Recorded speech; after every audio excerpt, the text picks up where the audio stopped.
மக்கள் தொலைக்காட்சி நேயர்கள் அனைவருக்கும் அன்பு கனிந்த நல்வணக்கம். தமிழ் சொல்லும் காவியம் என்ற நிகழ்ச்சியின் மூலமாக தொடர்ந்து நாம் மகாகவி பாரதியின் பாஞ்சாலி சபதம் காவியத்தை பார்த்து வருகிறோம். துரியோதனுடைய பொறாமை எண்ணங்களை எல்லாம் மாமன் சகுனியிடம் சொல்லிக் கொண்டிருக்கிற செய்திகளைத்தான் பாரதியின் வழியே நாம் கண்ணுற்று கொண்டிருக்கிறோம். ராஜசூய யாகத்திற்கு சென்று வந்த துரியோதனன் ஒரு நிலையில் இல்லை.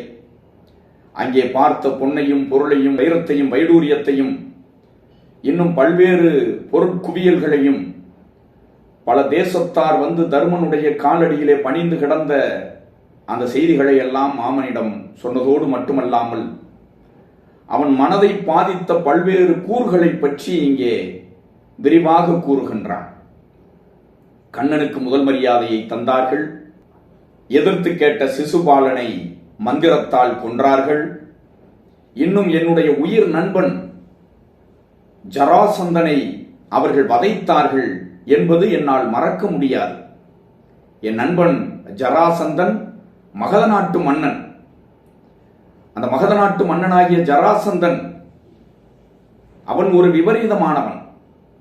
ஜராசந்தன் என்பவன் மனிதர்களை எல்லாம் கொன்று வேள்வி செய்ய வேண்டும் என்பதற்காக அரசர்களையே அடைத்து வைத்திருந்தவன். அப்படிப்பட்ட ஜராசந்தனை துரியோதனன் நண்பனாக பெற்றிருக்கிறான்.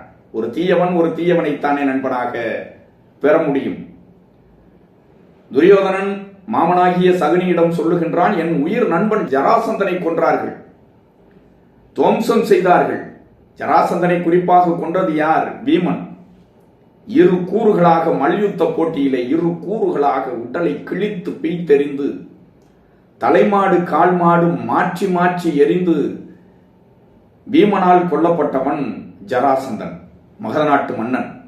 அந்த ஜராசந்தனை நினைத்து பார்க்கின்றான் துரியோதனன். என் உயிர் நண்பன் ஜராசந்தனை கொன்ற பாவி கூட்டம் அல்லவா அந்த பாண்டவர்கள் கூட்டம். எதை சொல்லுவேன், எவற்றை உன்னிடத்திலே சொல்வேன் மாமனே? அவர்களிடம் செல்வம் குவிந்து விட்டது.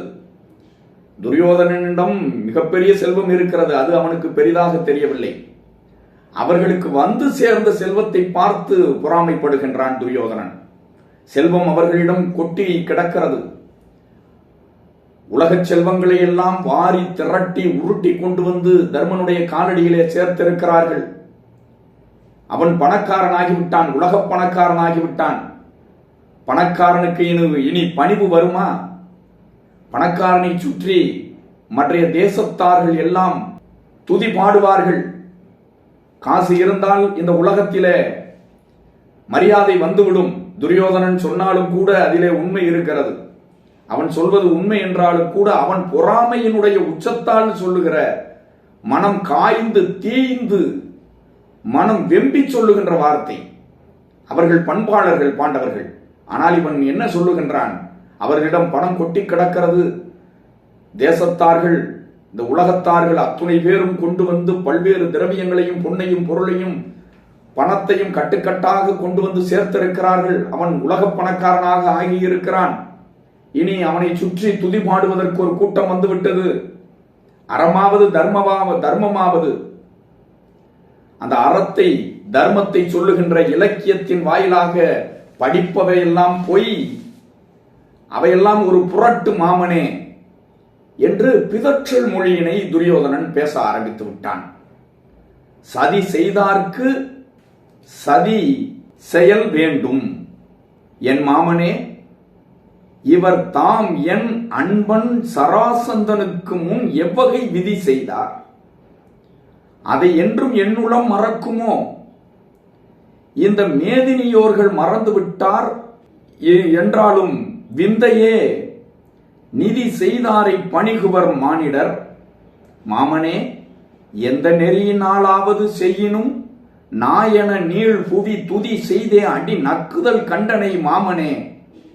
வெறும் சொல்லுக்கே அறநூல்கள் உரைக்கும் துணிவலாம் என்று மகாகவி பாரதி துரியோதனன் சகுனியிடம் சொல்லுவதாக இந்த பாடலை எழுதியிருக்கின்றார். சதி செய்தார்க்கு சதி செயல் வேண்டும் என் மாமனே, இவர் தாம் என் அன்பன் சராசந்தனுக்கு முன் எவ்வகை விதி செய்தார் அதை என்றும் என்னுளம் மறக்குமோ?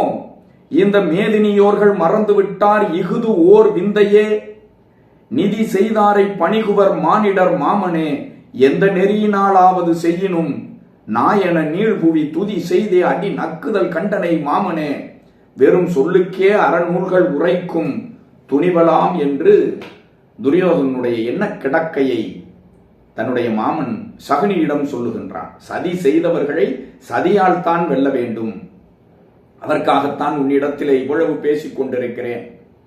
என் நண்பன் சராசந்தனை கொன்றுவிட்டார்கள். மேதினி மறந்திருக்கலாம், உலகம் மறந்திருக்கலாம், ஆனால் என்னால் மறக்க முடியாது. நிதி வைத்திருக்கிற காரணத்தினால் அவர்களை சுற்றி ஒரு கூட்டம் இனி இருந்து கொண்டுதான் இருக்கும். ஒரு புது கவிதையிலே கூட சொல்லுவார்கள், நிதியை நீட்டினால் நீதி கிடைக்கும் என்று. பணம் இருந்தால் எல்லாம் கிடைத்துவிடும் என்ற பொருளிலே. எனவே அவர்கள் நிதி வைத்திருக்கிற காரணத்தினால் அவர்களிடத்திலே ஒரு பெரும் கூட்டம் இருந்து கொண்டுதான் இருக்கும்.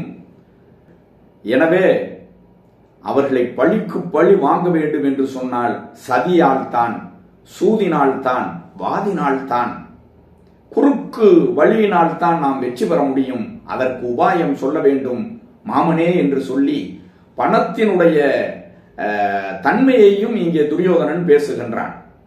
ஈட்டி எட்டிய மட்டிலே பாயும், பணம் பாதாளம் வரை பாயும், செருணர் செருக்கு அறுக்கும் எஃகு என்று வள்ளுவன் சொல்லுவான்.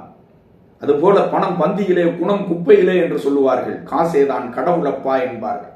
அந்த வகையிலே காசு அவர்களிடம் சேர்ந்து விட்டது, பணம் சேர்ந்து விட்டது, இனி அவர்களுக்குத்தான் எல்லா மரியாதையும் கிடைக்கும் என்று புலம்பி தீர்த்த துரியோதனன் உபாயத்தை மாமன் சகுனியிடம் எதிர்பார்க்கின்றான்.